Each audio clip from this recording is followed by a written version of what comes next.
Hey you, and welcome to this video where I will help you out how to open a real account on IFX Brokers.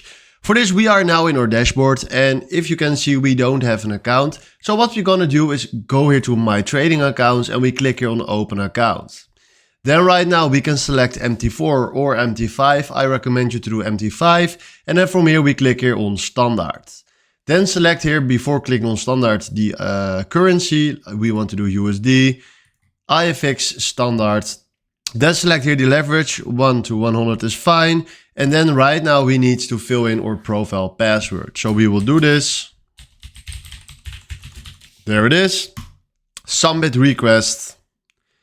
And then right now you will find here your password and your investor password and your trading account number.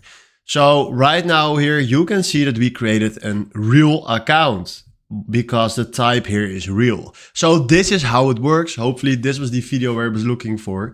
Thanks for watching and have a wonderful day. Ciao.